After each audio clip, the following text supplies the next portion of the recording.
My name's Emily, and today I'll be talking to you about the power of sound and animation and learning its history. Okay, so silence. It takes about 24 frames per second for a picture to be considered motion, and it takes Tiny bones inside the middle ear, called the malleus, incus, and stapes. vibrations to the eardrums for like your brain to pick up shocks to like get the sound in for you to like understand it, right? So both art forms they grew with humans in time to represent the cultures of which the animator was born in. Sound people too, from where they were born in, and like evolved, and yeah, you get it. The animation scene, in short, has many forms to which you can show animation, from like flip books to stop motion to 3D and claymation, and of course 2D. Here, I'm about to bring up to you that these art forms can last on their own without sound, right? They are beautiful artworks and beautiful films dedicated to just silence. However, I believe that sound creates a dimension, adds emotional depth and resonance that enhances narrative storytelling and amplifies the audience's immersion.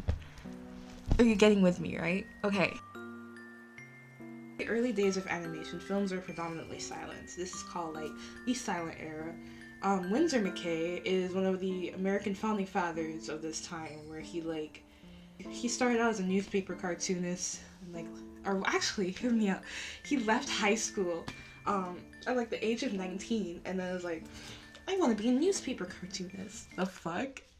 It's equivalent to like how people like their homes and be like, I want to be an animator.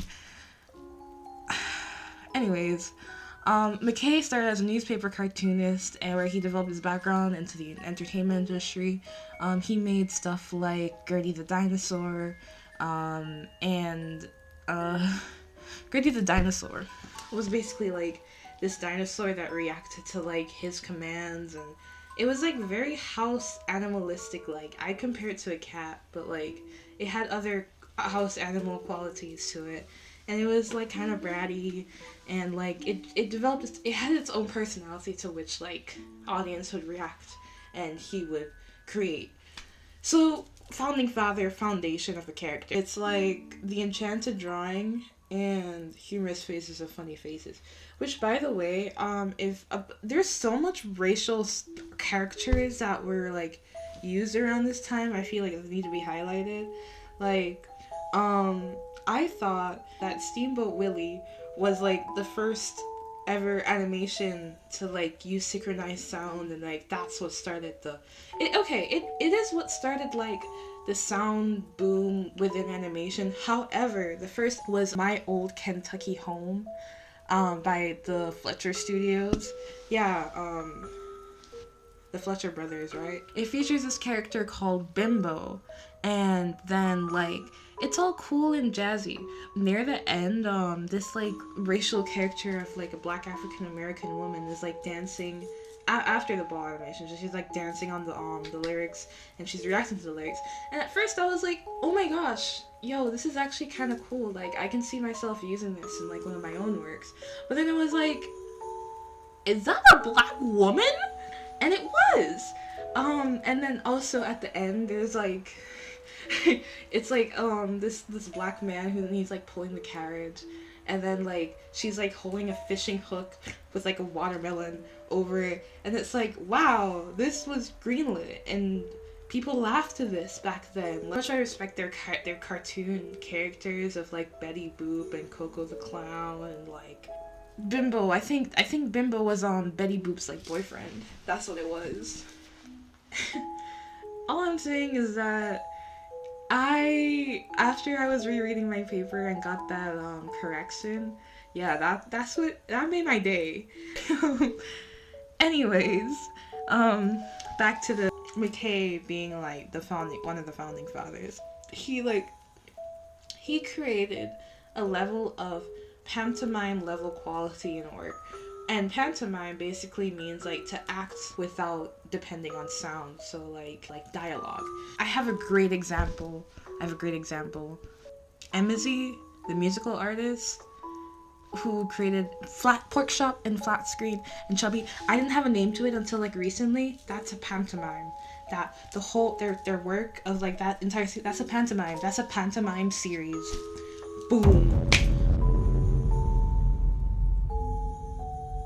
Sound integration came in many forms, right? However, how it started was that the animation would be like shown in theaters, and then it would be like a musical accompaniment of bands would like perform to it. And like transition and synchronized sound, however, began with Steamboat Willie, even though it was not the first, but it was actually the Fletcher My Kentucky. Also, I think that you should like look up the song because it's like really like tethered into history. So there's like many covers of the song. Like there was this one where it was like these black men. I thought they were like gonna rap it, but it was actually like a beautiful a cappella to the song. That Steamboat Willie, it sound boomed like a lot of like more sound cartoons. So like people would like differentiate themselves from the silent era compartments to be like, hey, sound cartoon, hey, audio cinema. So it was like, you know, booming evolution and shit.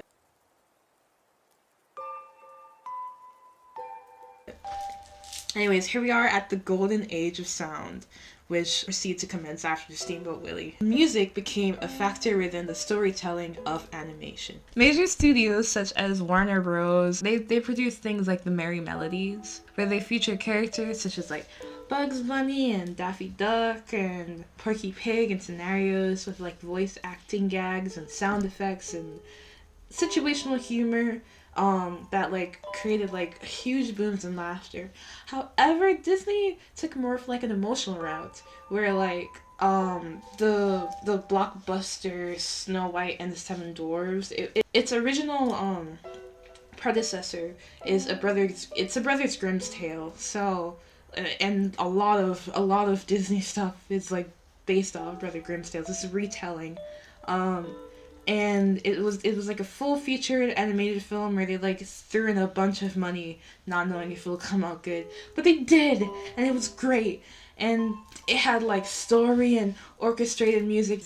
This era produced many films upon the foundation of the silent era, which is what animators in, yes, the 20th century to which we are in, look back to from the 19th century, which honestly isn't that far back if you really think about it. Okay, so with the experimentation of production and sound design in modern animation, so came the advancement. Yeah, through cinema, production makers like Disney found their big buck within the industry. People such as like Mel Blanc gave voices to memorable characters such as Bugs Bunny during this time, setting an expectation for memorable character sounds and character gags, and the innovations in which this time created like set in stone that animation is something that can be broken and put back together. And I think that's beautiful. So, with the modernization of animations came the elevation of films released around the 20th century. Big films began to come out such as Toy Story, which has one of my favorite songs right now. So Toy Story is an example of how sound like immediately pulls you in, like the characters like fluff, and then like the movement of like Andy. No. Fuck, maybe I have to rewatch Toy Story. But the main character where he was like a doll, so like plop, and like and Mr. Potato Head, like you get it? The familiar musical soundscapes that were being created. So came alternatives. So Disney Plus was like, hey, people love Disney, and sometimes people don't need like an action-packed, like driven thing. They need like a cool soundscapey thing to watch. So they came up with this thing called like Zenimations. Yeah, Zenimations.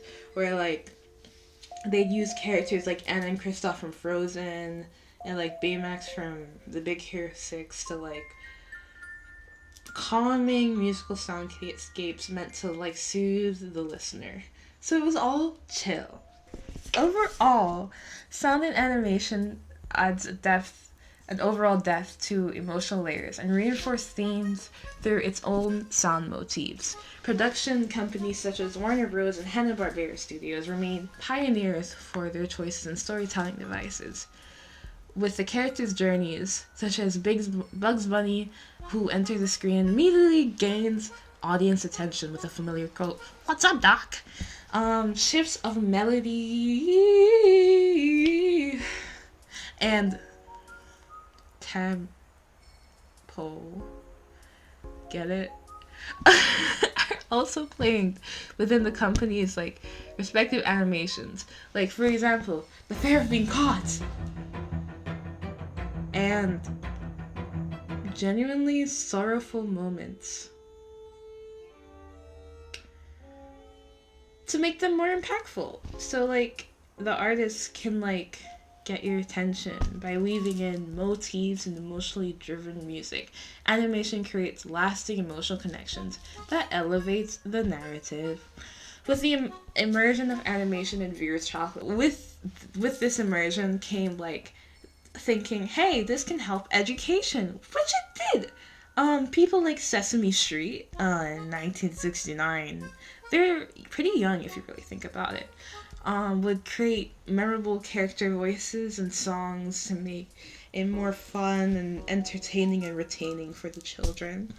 Dora would also act via questions, which formed a connection to audiences like McKay's own Gertie.